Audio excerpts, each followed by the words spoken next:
আসসালামু আলাইকুম, সবাই কেমন আছেন? ছাদে চলে আসলাম। ছাদ থেকে গাছের পেঁপে পাড়া যায়, তো কিছু পেঁপে পারবো বতি বতি দেখা, ভিতরে পাকা দেখা আমি কিছু পেঁপে পাইরে ফেলাইলাম। এই যে অনেকগুলো পেঁপে পাঠলাম, ভিতরে দেখানো করে হলুদ হলুদ হয়ে গেছে। আমি এই থেকে কেটে নেব।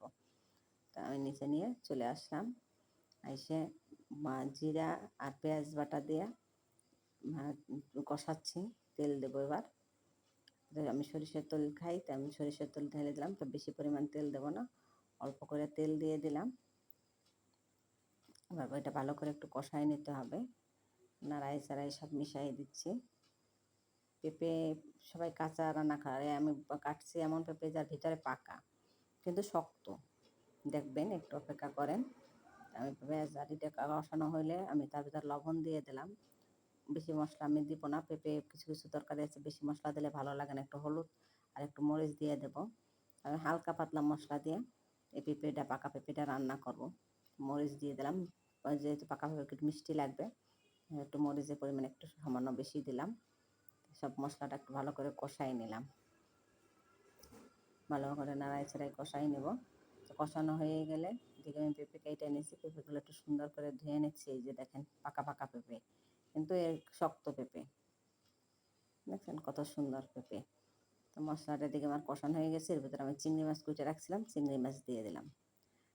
একটু বড় বড় চিংড়ি দেখে নিচ্ছি, পেঁপেটা খাইতে ভালো লাগবে। এইভাবে চিংড়ি মাছ দিয়ে পেঁপে ভাজি করে খেলে অনেক মজা লাগে। আর পেঁপেটা যদি হয় এরকম হালকা পাকা, তো আরও অনেক মজা লাগে।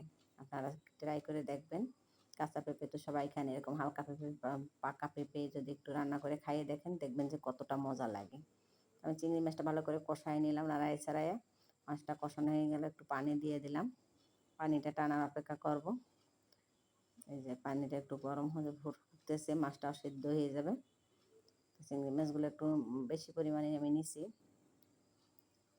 একটা পেঁপে নিছি আর বেশি করে একটু চিংড়ি মাছ নিছি। ভালো করে কষাই নিতেছি। কষানোটা হয়ে আসতেছে। এবার আমি পেঁপেগুলো দিব এর মধ্যে। পেঁপেটাও একটু কষাই নেব, তাই আমি পেঁপেটা দিয়ে দিলাম। দেখেন, পাকা পেঁপে।